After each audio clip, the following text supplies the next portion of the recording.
he is now repeating Russian talking points against our ally, Ukraine. He's open to using military force. His words, people who are 200 years old and 150 years old aren't getting Social Security. He looks like, I'm sorry to say this, like Putin's.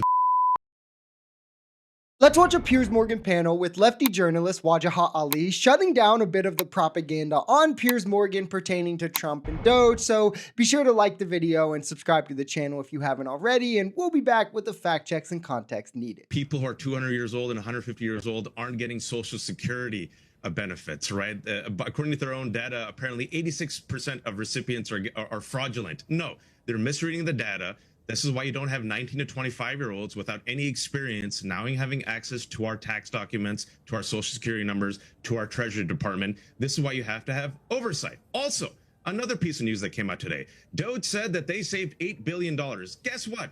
Math matters. They misread a couple of numbers, 8 million.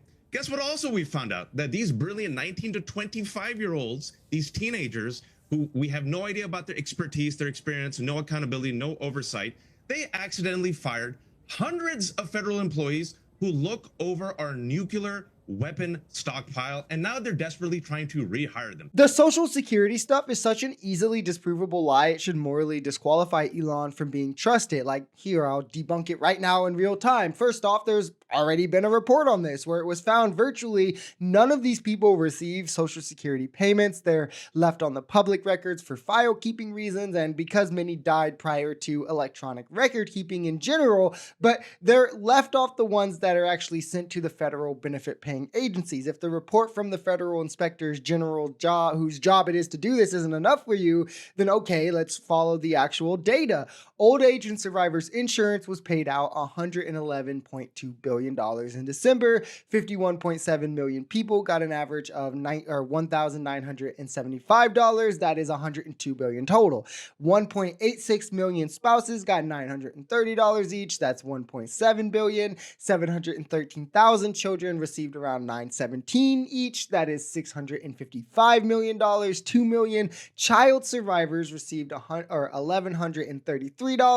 That's $274 million. 777 parents received around $1,675. That's $1.3 million. 3.43 million aged, that is older widows, received around $1,832. That is $6.3 billion. And 103 younger widows received around $1,316. That is $137 million, which totals up exactly to what OSASI was paid in December. Literally no fraud. Elon is a liar and a scam artist who is trying to come for your Social Security payments. Donald Trump promoted America First. America First was not only to make America great again, but as Glenn said, yes, he also wants to invest in America. So what has he done with our allies? Well, let's see. He's open to using military force, his words, to get back what Greenland from Denmark, even though Greenland does not belong to the United States of America. He has said to our ally, Canada, I will make you the 51st state.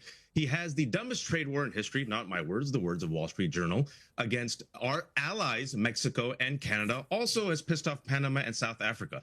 Also, he is now repeating Russian talking points against our ally, Ukraine. Facts matter, Piers, and I think you agree with me here. Ukraine was invaded by Vladimir Putin. Russia has invaded and occupied Crimea. Occupied people deserve the right to resist their occupation. In 2022, Russia had a full-scale invasion of Ukraine.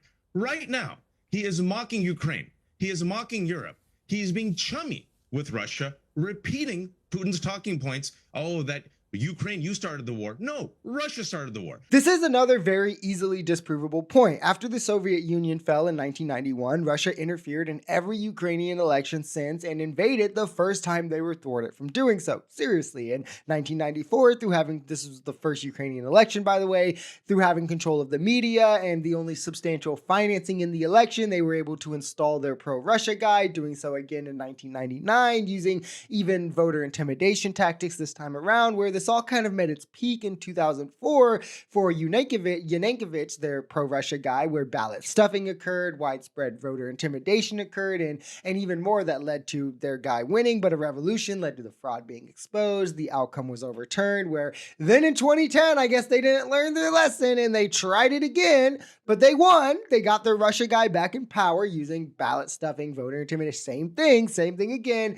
2014, there was another protest, the Euromaidan protest. And after that, there was the first election in which Russia was kept out, because after the protest, the pro-Russia guy was thrown out, a new government was installed, and Russia invaded Crimea after their guy was thrown out, and the pro-EU candidate wins the election in Ukraine. So they then attack Ukraine, break peace deals all through Donald Trump's presidency before invading further in 2022. But yeah, guys, it's definitely all Ukraine. How dare they want their freedom? Then he said, hey, you should have elections. Guess who he hasn't told to have elections yet? Russia, Putin, free and fair elections. And then he promoted this lie. It's a total lie, nonsense. Only 4% of Ukrainians like Zelensky. It's nonsense.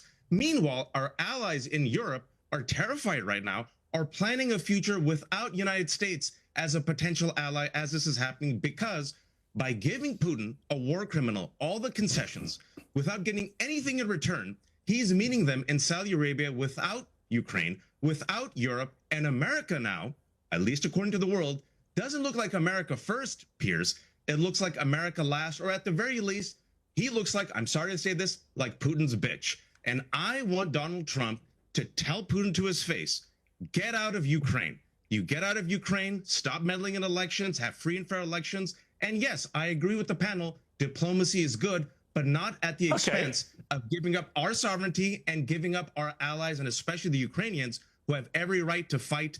I want my president to fight dictators, not to capitulate to their every single demand and say, sorry, sovereign country, you're not going to get anything you want. Ukraine has a right to fight for its sovereignty. We have a duty to enable our allies abroad to have their sovereignty, to promote democracy. And if you want that in the region, it starts with Putin. Tell Russia to stay out of the election of the old Soviet Union members' country. Tell them to hold their own fair and free elections and to stop bombing Ukraine, pull back forces from the invaded territories, the occupied territories in Ukraine. And then, yes, Ukraine also can and should go back to having elections, just like it did fine prior to being invaded every single election cycle, 1994, 1999, 2004, 2010, 2014. And the reason they were invaded was because in these elections that they were holding regularly, Russia never allowed them to be free and fair by always interfering with them. And when the Ukrainians caught on, there was a massive revolution to where Russia then invaded. I mean, again, how much more whitewashing and revisionist history can these pro-Russia simps do?